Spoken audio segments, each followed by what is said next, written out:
Jadi awalnya aku nggak ngeh karena kan nggak ada apa-apa. Udah 3 hari nih, udah fine-fine aja dong gitu kan. Ternyata nggak begitu aku lihatnya. Halo teman-teman semua, welcome back to Happy Healthy Life, ngeteh bareng Mona. Nah, di video kali ini aku akan ngebahas tentang apa aja sih yang kalian perlukan untuk persiapan vaksin kedua. Tapi pertama-tama maaf banget aku telat upload karena di bulan Agustus ini ada beberapa acara untuk memperingati kemerdekaan dan puji Tuhannya aku terpilih. Salah satu acaranya adalah Zumba Virtual Marathon se-Indonesia. Nah, jadi memang ada beberapa yang perlu disiapkan dan ya, jadi baru bisa bikin video hari ini. Oke?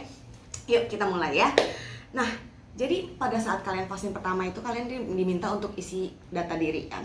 Nah, make sure nomor handphone yang kalian cantumkan adalah nomor handphone yang aktif.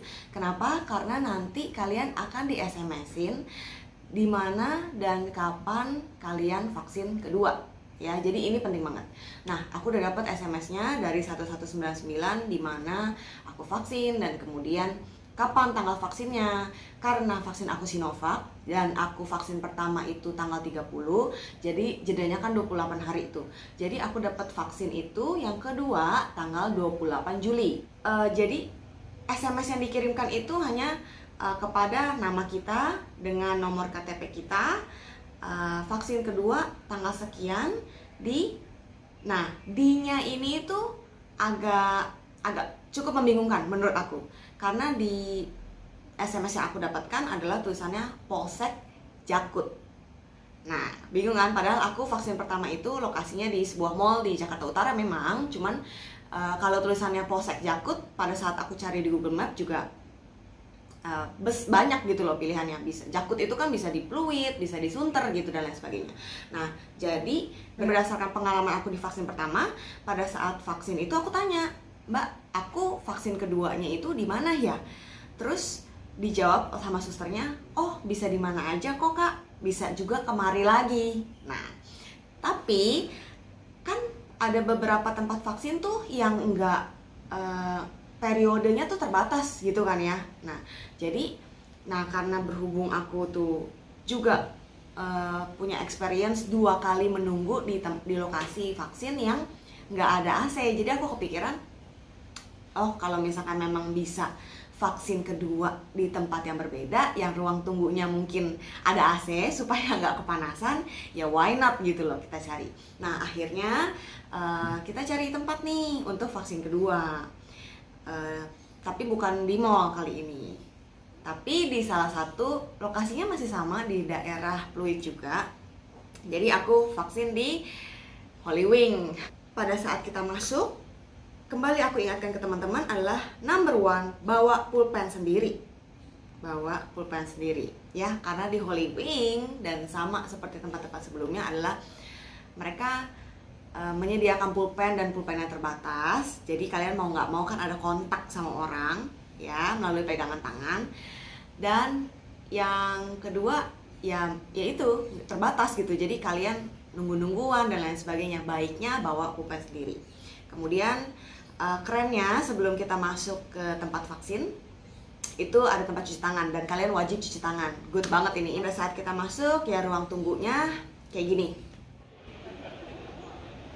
Nah, ruang tunggunya kayak gini, adem, agak gelap sih, dan ada beberapa tempat yang kayak turun gitu. Jadi make sure watch your step, sama pastiin karena ini kan sekalipun udah dibatas-batasin, ini kan ruang tertutup. Jadi make sure teman-teman selalu pakai masker, jangan dicopot-copotin maskernya. Biarpun mungkin nuansa tempat ini tuh fun and comfort gitu ya, jadi kita mengingatkan diri sendiri aja untuk nggak lupa ya gitu kalau misalkan ini kita lagi ngantri vaksin nih gitu ya. Jadi selalu pakai maskernya, kemudian jaga jaraknya. Sekalipun kamu datang bareng rombongan, please banget untuk ingat saling distance gitu loh. Ingat saling distance satu dengan yang lain atau kelompok satu dengan kelompok yang lain ya. Kalau misalnya kamu datang bareng keluarga atau yang lain sebagainya, please make sure jaga jarak gitu ya. Oke, pulpen udah, jaga jarak juga udah, prokes juga ya, double masker. Kemudian minum. Jadi di ruangan tempat aku nunggu ini nggak ada air minum. Sama seperti aku udah ceritain ya di video sebelumnya, ada tempat yang nyediain air minum, ada juga yang enggak. Aku pikir awalnya waktu aku nunggu di sini di tempat yang tadi nggak disediakan sama sekali. Tapi ternyata begitu kita udah nunggu, ya kita kan akan berpindah ke ruangan. Kita berpindah ruangan, ternyata di ruangan yang setelahnya itu ada air minum yang akan diberikan setelah kita vaksin. Tapi bukan pada saat kita menunggu. Nah, ini penting banget karena sebelum kalian vaksin, baiknya kalian cukup terhidrasi gitu loh. Good job juga untuk Holy Wings karena rekan-rekan di sana mengingatkan kita bahwa kapan seharusnya kita vaksin. Kita nggak boleh vaksin sebelum tanggal itu. Jadi gini, aku kan vaksin tanggal 30. Di jadwal aku yang di SMS-in, aku harus vaksin tanggal 28. Kalau aku datang ke Holy Wing tanggal 27, aku nggak bisa divaksin. Tapi kalau aku datang ke Holy Wing tanggal 28 sesuai jadwal yang diberikan, atau tanggal 29, atau tanggal 30, itu boleh divaksin. Ya, jadi nggak boleh sebelum jadwal yang diberikan, tapi boleh setelah jadwal yang diberikan. Bagusnya sih tepat, tapi kalau misalkan, aduh aku tanggal sekian lagi ada apa dan lain sebagainya, kan ya kita berbeda-beda kondisinya setiap orang kan. Nah itu tenang aja teman-teman, yang penting kalau bisa usahain seperti jadwal yang diberikan di SMS tersebut. Kalau misalkan mau lewat 1 atau 2 hari oke lah, tapi jangan kelamaan juga. Jangan ya udah kalau gitu nanti aja vaksinnya bulan depan, yang nggak bisa kayak gitu juga ya. Nah jadi diingetin lagi sama rekan-rekan dari tim Holy Wings bahwa untuk yang mengambil vaksin kedua tidak bisa sebelum jadwal yang diberikan. Kita nunggu sekitar 1 jam ya, 1 jam 1,5 jam deh. Terus baru kita dipanggil ke ruangan berikutnya. Ruangan berikutnya itu kayak gini.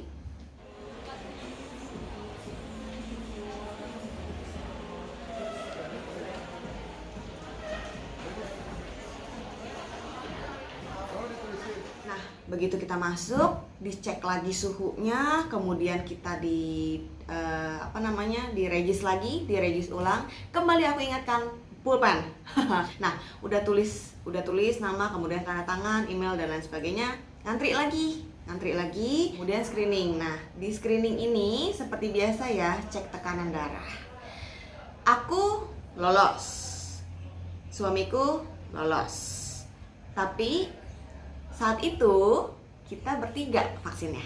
Jadi kakakku yang vaksin sehari sebelum aku, dia kan harusnya vaksin di tanggal 27 Juli, tapi ikut jadwal aku vaksin. Jadi kita bertiga ke Holy Wings nih. Nah, masalahnya adalah, ini kembali aku ingatkan ke teman-teman, kenapa persiapan vaksin itu jauh sebelum dari tanggal kamu vaksin. Ya, karena apapun yang kamu lakukan, aktivitas kamu itu tuh berpengaruh ke tubuh kamu. Malam sebelum vaksin, kakakku itu nggak bisa tidur, dan kebetulan mengkonsumsi makanan yang tinggi sodium. Ya, jadi begitu tanggal 28 kita ke Holy Wing dan screening kesehatan, aku lolos, suamiku lolos, kakakku nggak lolos. Kenapa? Tekanan darahnya tinggi. Tekanan darah tinggi, langsung dokternya ambil alat untuk cek kolesterol. Ternyata kolesterolnya juga tinggi. Jadi kakakku saat itu nggak lolos screening.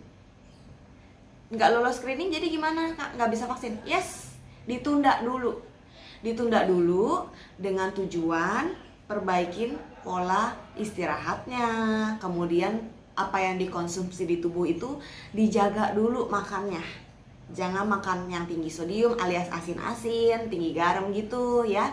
Kemudian ya itu berpengaruh ya teman-teman, jadi diperhatikan lagi.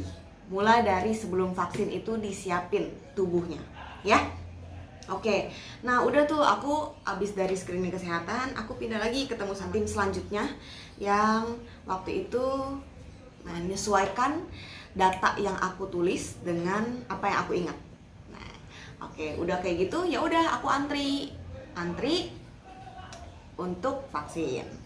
Udah sih, setelah itu proses setelah vaksin, kemudian kita duduk lagi untuk tahap observasi. Tahap observasi ya udah nunggu aja apakah ada gejala-gejala dalam jangka waktu 30 menit setelah vaksin dan lain sebagainya. Kalau misalkan enggak, ya udah kita boleh feel free to take the drink, untuk ambil minum yang telah disediakan. Kemudian kita juga diberikan, karena aku vaksin kedua, jadi aku langsung dicetakin nih sertifikat vaksin dalam bentuk satu lembar kertas gitu yang menyatakan bahwa aku vaksin pertama di mana, vaksin kedua di mana. Ya, kayak gitu. Yang perlu aku ingatkan saat ini ke teman-teman adalah nggak perlu buru-buru ngecek sertifikat vaksin di Peduli Lindungi pada saat kalian vaksin kedua. Kenapa? Mungkin teman-teman nerima sertifikat vaksin di Peduli Lindungi pada saat vaksin pertama itu cepat. Tapi pada saat vaksin kedua mungkin banyak data mungkin ya, I don't know, yang perlu dicek dan perlu perlu disesuaikan, disinambungkan antara vaksin 1 dan vaksin 2. Jadi vaksin kedua ini sertifikat digitalnya itu belum keluar, cukup panjang keluarnya. Jadi nggak langsung hari itu langsung keluar seperti vaksin pertama gitu ya. Bahkan teman-temanku nunggu juga ada yang sampai 2 minggu gitu juga belum keluar ya. Jadi yang penting kan udah ada sertifikat dari vaksin pertama sama hasil cetakannya nih, udah ada nih, gue udah vaksin nih gitu ya. Ya, jadi tenang aja, jangan buru-buru dan jangan dibawa stres. Ingat, sekarang jangan stres-stres dulu, mempengaruhi imun tubuh, oke? Nah, sekarang aku mau ngebahas tentang topik yang dari kemarin teman-teman banyak banget tanya di kolom komentar. Apa sih Kak efek vaksinnya? Nah, efek vaksin aku yang pertama ini cukup mengejutkan. Aku pikir kayak, oh ya udah, aku lapar. Kayaknya kalau misalkan langsung dibilang itu dari vaksin juga enggak deh, memang doyan makan aja gitu ya. Terus ngantuk. Kalau dibilang ngantuk, yes, ada ngantuk. Tapi yang paling aku rasain memang setelah vaksin itu tidurnya pules, bener-bener pules. Nah, ya mungkin memang itu reaksi dari tubuh aku ya, karena kan ingat beda-beda setiap orang ya. Dari reaksi tubuh aku adalah aku ngantuk dan aku tidur pules banget. Nah, tapi di vaksin yang pertama, 4 hari setelah aku vaksin pertama, aku lebam di bekas suntikannya. Jadi awalnya aku nggak ngeh, karena kan nggak ada apa-apa. Udah 3 hari nih, udah fine-fine aja dong gitu kan. Ternyata nggak, begitu aku liatin, kok biru ini kayaknya biru deh gitu. Terus ya udah tuh berkelanjutan. Secara orang Indonesia ya, kalau ada biru kayak gitu ngapain? Pasti kamu giniin kan, kamu kayak tekan-tekan terus kamu urut-urut gitu kan, karena kan biasa gitu ya. Terus makin biru gitu. Teman-teman kalau misalkan mengalami gejala yang sama dengan aku setelah vaksin terus ada biru, jangan Google karena begitu aku Google malah makin ngeri yang aku baca ya. Dan kalau misalkan makin ngeri kan nanti malah bawaannya stres dan lain sebagainya. Terkecuali kalau misalkan teman-teman merasakan simptom yang lebih daripada itu. Tapi perlu dipahami bahwa kita perlu aware dulu nih, apakah ini hanya psikosomatis, yaitu gejala yang timbul karena pikiran, atau memang gejala yang nyata ada gitu loh. Nah, jadi pas aku lebam, kepo kan jadinya, ya aku Google ini adalah gejala komorbid gitu, atau pembekuan darah dan lain sebagainya. Langsung otomatis jadi makin stres dong gitu, kayak hah, pembekuan darah gitu, kayak sesuatu yang aku nggak bilang pembekuan darah itu bukan sesuatu yang serius ya, tapi seolah-olah mengerikan sekali gitu loh. Nah, jadi di satu sisi aku ada chat juga dengan dokter, lebam nih gimana gitu, tapi nggak ada gejala lain kan ya, nggak ada sih, pegel pun enggak gitu loh, cuman ya udah lebam aja gitu di situ. Ya udah, karena aku juga merasa aku fine aja, dan everything's good gitu. Ya udah, aku jadi cuman ulek-ulek aja terus gitu. Ya hilang kok, 3 sampai 4 hari itu udah menghilang, nggak berbekas sama sekali kok ya. Jadi kalau misalkan teman-teman juga ngalamin gejala yang sama dengan aku, lebam di posisi suntik dan tidak merasakan hal-hal lain, ya udah. Kita mencoba untuk calm down ya. Oke? Oke. Di vaksin yang kedua, kebetulan sehari sebelum vaksin aku ada olahraga, aku ada latihan training for my upper body. Jadi memang pada saat aku divaksin lagi pegel-pegel. Jadi aku pribadi sih jujur untuk vaksin kedua aku nggak ngerasa, disuntiknya juga nggak berasa ya. Beda dengan vaksin yang pertama. Jadi juga memang lagi kondisi pegel, sampai aku tanya ke suamiku, kamu ini nggak pegel nggak gitu, maksudnya supaya untuk ya mungkin sekalipun badannya berbeda kan ya, tapi suamiku agak pegel sih di vaksin yang kedua gitu ya. Mungkin pegelnya aku yang kedua itu ketutupan sama sore habis workout gitu loh.